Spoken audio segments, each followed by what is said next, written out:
Estamos de volta no terceiro vídeo do workshop Como Montar a Sua Loja Virtual. Eu sou o Pedro Henrique Sobral e estou aqui com... Eu sou o Gabriel Coimbra, responsável pela plataforma de cursos Zitrei.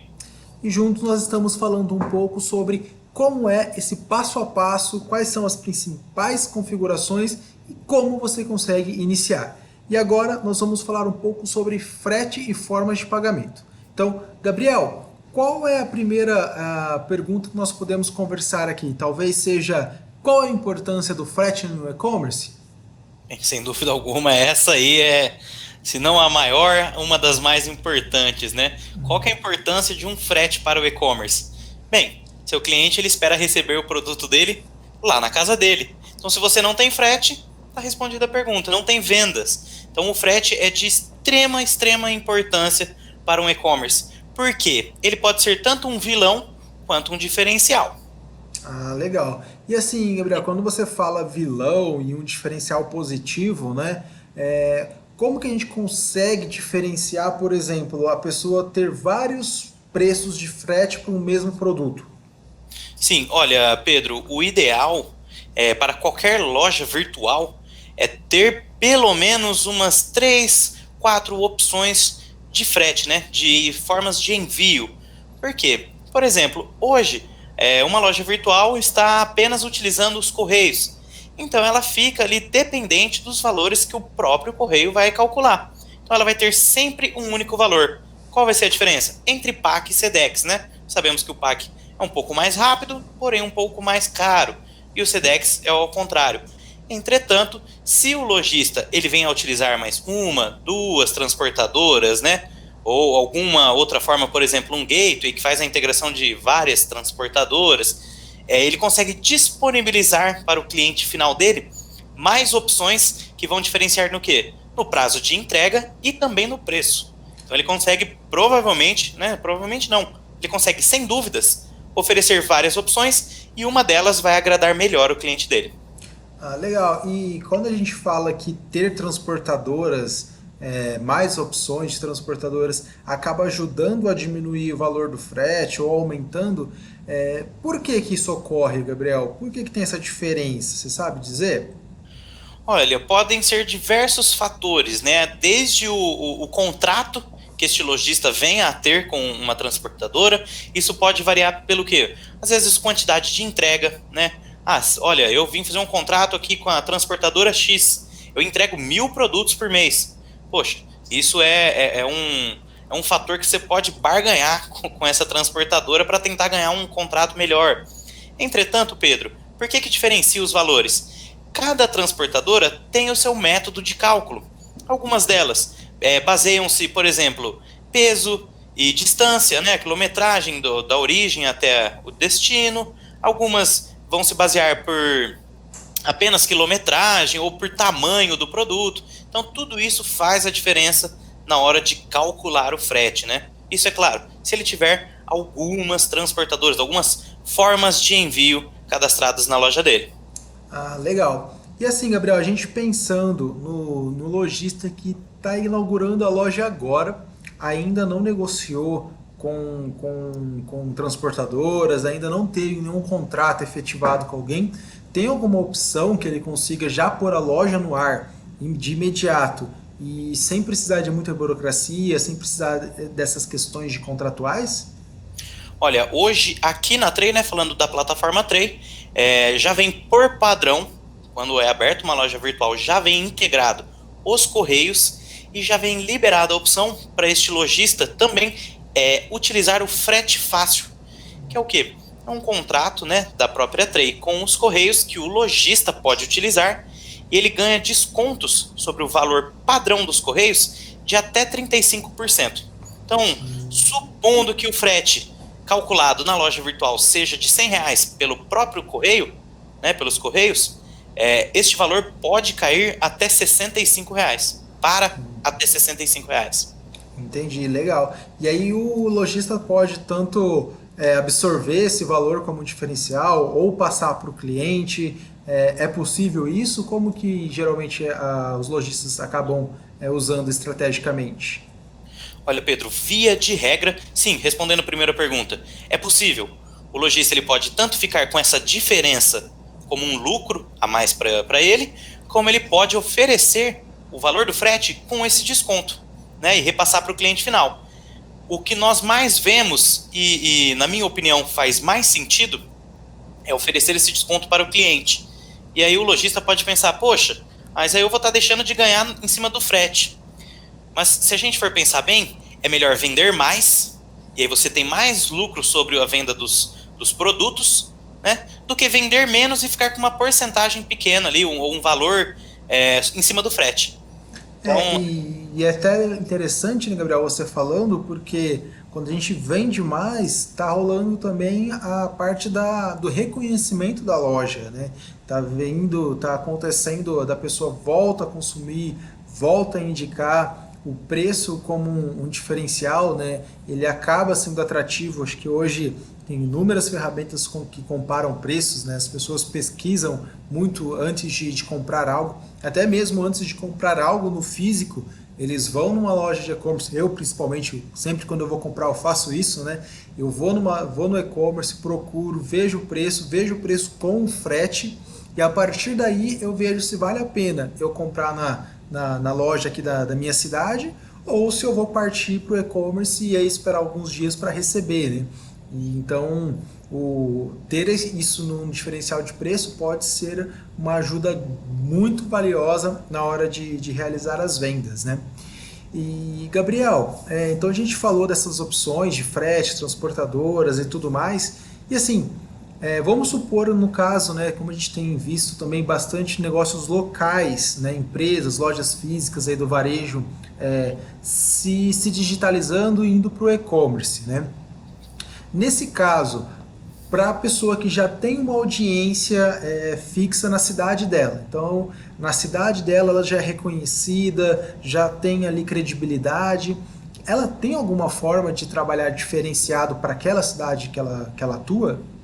sim, hoje ela tem duas opções para trabalhar, digamos, especificamente nessa cidade, além, é claro, de vender para todo o Brasil, né, com os Correios ou alguma transportadora.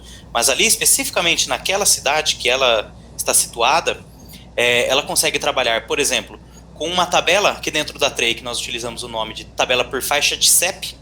Então ela consegue definir, por exemplo, o CEP inicial da cidade e o final. Isso é simples de se pegar com os Correios, essa faixa de CEP, e aí ela dá o nome, por exemplo, de motoboy. E aí consegue definir até quantos quilos entrega, qual é o prazo de entrega, valor, e como a gente sabe, Pedro, o que brilha o olho do brasileiro no e-commerce, para o comprador, né, é o frete grátis. Então, às vezes, dentro da cidade, por entregar, às vezes, com um motoboy, por exemplo, não é preciso cobrar, né? Claro que vai depender de cada estratégia, cada lojista, mas um frete grátis, por exemplo, nisso que tem um valor menor, né, para ser gasto pelo lojista, é uma boa, se ele já tem uma clientela ali e tal. Então dá para ele trabalhar com este motoboy para a cidade específica e também com uma tabela de a retirar na loja, que é o quê? Você compra online, você paga lá no próprio, na loja virtual, né, finaliza a compra, passa o cartão online e depois só passa no local para retirar o produto. Então Poxa, ele pode trabalhar com essas duas opções. Poxa, muito interessante, Gabriel. Então, assim, porque eu acho que até pensando em termos de negócio, quando a pessoa começa no e-commerce, ela acaba pensando, eu preciso vender para o Brasil todo, e de fato você no e-commerce você quebra as barreiras, né, das barreiras físicas de geolocalização e acaba expandindo. Mas para quem já tem um negócio físico, já tem uma loja, já tem um nome, já tem a presença de mercado aí no varejo físico, você ter o seu e-commerce e divulgar ele para que as pessoas façam as compras pela internet. Porém, como é da mesma cidade, você consiga entregar através de um motoboy, por exemplo, como você citou, ou até desse recurso de retirar na loja, dar essa opção, é uma forma de você se tornar mais competitivo. Então, hoje a gente tem os grandes marketplaces que eles acabam sempre sendo um dos principais comparadores de preço, né? E aí, como você já tem ali na sua cidade o seu ponto de venda, já tem ali uma forma de se diferenciar, talvez você não consiga brigar tão forte em outras regiões do país, mas na sua cidade você pode enfincar a estaca lá e dominar aquele lugar. Então vai muito da regra de preço, fazer estratégias com essa possibilidade de adaptação, né? Então eu vejo como a parte do frete do envio, ele não é algo apenas burocrático que precisa ter para e-commerce, para o e-commerce vender e chegar o produto até o cliente final. Mas o frete e envio, ele entra muito na parte estratégica de você otimizar os valores, otimizar o tempo de entrega, otimizar tudo que for possível para oferecer melhor experiência, para oferecer desconto, para oferecer diferencial e conquistar. Então, quando você começa o seu e-commerce, não precisa focar só a nível nacional. Você pode ter lojas físicas, ter algo regional e dentro daquela região, por mais que o e-commerce está na internet está aberta, você consegue se diferenciar na sua cidade, na onde você já tem o seu nome, né? Isso é muito interessante que a gente enxerga, né, Gabriel, bastante quando a gente conversa com lojistas, enfim, conversa com pessoas sobre o mercado, que eles deixam passar essa oportunidade. Você já está ali dominando aquele lugar, só precisa mostrar na internet, ó, eu estou aqui, compre na internet, mas vem retirar na loja. Compra na internet, finaliza tudo ali pela praticidade e eu entrego para você aí no mesmo dia ou 2 dias depois no máximo. Então, esse tempo de esperar pouco, receber rápido, acaba sendo um ponto de diferenciação dos grandes players que estão já estabelecidos no mercado, né? Exatamente. Você transforma o vilão em diferencial da sua loja. É exatamente isso. Bacana. E a gente citou, né, Gabriel, acho que, né, paralelo a essa estratégia de frete, a gente falou formas de pagamento, né? O que seria a forma de pagamento para o cara, para o lojista que está começando, que precisa entender um pouco melhor esses nomes, né? O que seria de fato isso? Sim, olha, a forma de pagamento, vamos pegar um exemplo de uma loja física. Você vai lá, você tira o cartão seu Master, Visa, independente de qual seja a bandeira, né? Você tira ele da sua carteira e passa numa maquininha para fazer este pagamento. Aquelas famosas maquininhas, né, de cartão. Na loja virtual não existe isso, né? Como é feito, então? Como que é esse pagamento? Aí entram as formas de pagamento, os intermediadores. Eles são sistemas, né, que cuidam já de segurança, por exemplo, o IAPI, né? Ela cuida da segurança, o risco, faz toda uma análise para que essa transação ocorra de maneira segura e tranquila, né? Como é? O lojista acessa uma loja virtual, o cliente, né, acessa uma loja virtual, encontra lá o produto dele que ele quer e vai finalizar a compra. Digamos que ele escolha pagar por um cartão Mastercard. Então aparece na loja virtual os campos. Para quê? Para ele inserir o número do cartão, CPF, aquele famoso código, né, do cartão, que são, se eu não me engano, 3, 4 números ali, que ficam na parte de trás daquele cartão. E aí, a hora que ele finaliza a compra, todos esses dados são processados por um intermediador de pagamento, e aí ele aprova ou não, né, de acordo com o histórico de compras desse cliente, ou então se ele tem saldo mesmo ou não, se ele tem crédito ou não. Então faz toda essa análise, todo esse controle, esse processamento, para que você, né, o lojista, receba esse dinheiro de forma tranquila, sem passar por nenhum problema ou dor de cabeça. Então, quando o lojista ele adere a um intermediador de pagamento, ele está terceirizando, né, toda essa análise de risco, toda essa análise de perder dinheiro para um intermediador. Que aí a responsabilidade, então, ele vai passar para o intermediador. Então, se o lojista tiver alguma questão que seja prejudicial a ele, o intermediador de pagamentos ele acaba assumindo esse prejuízo? Como que funciona? Isso funciona de contrato para contrato, de intermediador para intermediador, né? Que eu posso falar um pouquinho mais do que eu conheço aqui no IAPay, que aí eles fazem todo este intermédio. Por exemplo, teve um chargeback, né? O chargeback é o quê? É um cliente ir lá na operadora, né, do cartão dele, por exemplo, numa Cielo, e falar assim, olha, eu não comprei esse produto. E aí eles estornam esse valor. O que acontece? O lojista enviou o produto e o cliente pediu o dinheiro de volta. Acaba ficando sem o produto, então ele tem esse prejuízo. Entretanto, aí abre-se, né, por exemplo, no próprio Mercado Livre, eles utilizam o nome disputa, né? Aí eles vão ver se o produto foi entregue, como que foi, se realmente os correios, o código de envios, por exemplo, né, de rastreamento dos correios, bateu lá no destino final desse produto, ou seja, o produto foi entregue. Então eles fazem toda essa análise para ver se restituem o lojista, então tem toda essa segurança. Acredito que todos os intermediadores tenham algum sistema desse tipo, né, para fazer um controle também, não lesar apenas o lojista, né, apenas o lojista. Então, o intermediador de pagamento, aí ele acaba jogando a favor do lojista, né? Então, quando o lojista tem um intermediador na loja, não está só beneficiando ou pensando na segurança do cliente, mas ele está pensando na segurança do próprio lojista. Isso, ele pensa nos dois. Ele vai ver mesmo se o cliente final recebeu o produto ou se não. Porque se, por exemplo, você não entregou um produto para mim, o intermediador de pagamento, ele não vai ficar simplesmente do lado do lojista, porque ele viu que o produto não foi entregue.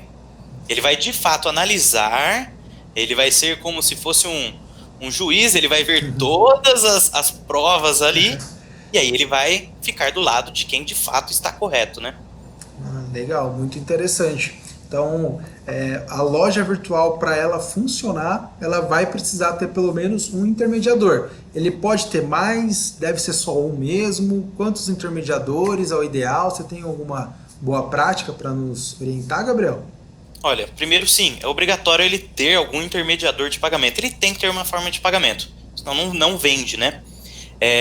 Entretanto, quanto a quantos intermediadores, quais formas de pagamento, é claro que alguns lojistas, eles já têm algum contrato que utilizam há um certo tempo, por exemplo, uma Cielo ou um PayPal, né, que é um intermediador de pagamento, a IAPay mesmo, e às vezes eles já têm um contrato que é mais benefício para eles ali, eles têm uma taxa menor, eles conseguem negociar tal taxa, aquilo, então às vezes é interessante ele utilizar aquele porque ele realmente vai ter uma renda melhor, né, sobre aquilo. Entretanto, agora não falando do intermediador, que é esse sistema responsável, né, toda essa empresa que vai ser responsável por gerenciar aí os pagamentos e tal, falando de formas de pagamento em si, sempre é interessante que o lojista ofereça várias formas de pagamento. Por quê? Eu, por exemplo, digamos que eu utilizo apenas um cartão Mastercard. E aí eu acesso a sua loja virtual, Pedro, e você só oferece boleto ou então pagamento pelo Visa. Aí você perde essa venda. Então é interessante oferecer várias formas de pagamento.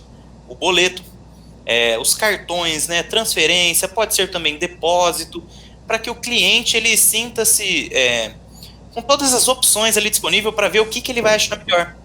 E já por mencionando em boleto, quem não gosta de ter um desconto, né? Então hoje a gente vê que muitos lojistas oferecem lá 5% ou 10% de desconto no boleto, porque é pagamento à vista. É melhor para ele e melhor para o cliente final, todo mundo sai ganhando. Legal. Então, acho que aquilo, acho que dentro do e-commerce, tudo que você tem na loja, que você pode configurar, pode dar opções, acaba sendo um auxílio na conversão de vendas, né?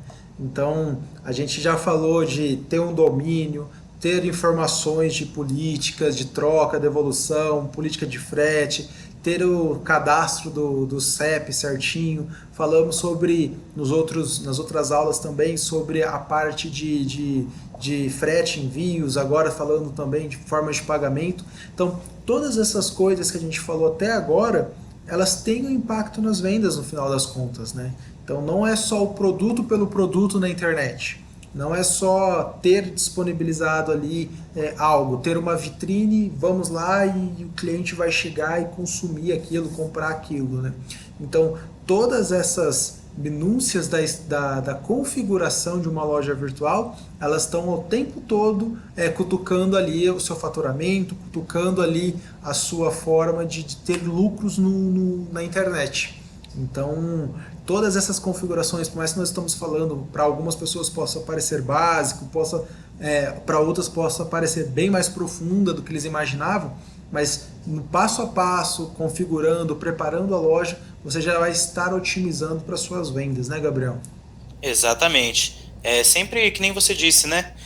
Planejando isso, porque nós estamos passando alguns passos iniciais, os passos básicos para que uma loja virtual esteja no ar. Entretanto, estar no ar não significa vender, porque todos esses pontos que nós estamos levantando, desde os vídeos anteriores, né, de cadastro de produto, categorias, tudo isso tem de proporcionar uma boa experiência para o cliente. Porque através disso é que ele vai, na verdade, se tornar um cliente da loja virtual. Fato, né? Tá certo. E Gabriel, para a gente caminhar para o fim desse vídeo aqui, desse módulo, né? Dessa etapa, vamos falar um pouquinho sobre ERP. A gente já citou em alguns momentos anteriores, né? O que seria um RP? O que esse ERP faz? E por que a loja virtual precisa ter um? Então, o ERP ele faz a gestão né, de toda a loja virtual, desde uma precificação, controle de estoque. ERPs faz o controle de faturamento, de pedidos para fornecedores, né, para que o lojista receba os produtos a tempo. Ele faz toda uma gestão dos produtos e deste controle financeiro da loja virtual. Então é muito interessante, principalmente para quem já utiliza um ERP, que já está acostumado com um sistema desse, ele acaba tendo uma facilidade muito maior em gerir a loja virtual. Até mesmo para a emissão de notas fiscais, né? Porque, como nós já dissemos, para o envio de produtos, né? Hoje ainda, até onde eu sei, é aceito, né? Declaração de conteúdo pelos correios, né? Isso, exatamente. Ainda é aceito, mas nós sabemos, né, que isso possivelmente muda, né? O mercado, as regras de transportadores e tudo mais estão sempre mudando.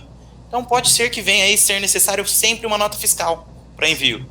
E isso você faz com o ERP. E a nota fiscal, né, ele gera credibilidade e não tem como uma pessoa ter sucesso no e-commerce de escalar vendas, vender bastante, que eu acho que quem está assistindo esse vídeo aqui nosso é isso que espera, né? É pôr a loja virtual quanto antes na internet e já começar a vender. Então, quem quer escalar vendas e viver de e-commerce, viver de loja virtual, precisa ter o negócio legalizado, precisa emitir notas, né? No caso da Tray, na gravação aqui que a gente está fazendo hoje, tem algum benefício para ajudar a pessoa que está começando a utilizar a loja virtual e precisa emitir notas e ainda não tem nenhum contrato com RP ou algo do tipo, Gabriel? Sim, olha, Pedro, hoje nós temos uma ferramenta aqui dentro da plataforma Tray que faz a emissão de até 30 notas fiscais de maneira gratuita, né? E essa é uma ferramenta que nós disponibilizamos junto com um parceiro nosso, né, de RP, o Tiny RP, e o lojista, quem está no início principalmente, né, vai utilizar. Agora quem vende mais do que 30, precisa emitir 30, 50, 100, 300 notas fiscais, essa ferramenta hoje não atende. Ela vai atender para quem precisa emitir até 30 notas fiscais todo mês de maneira gratuita.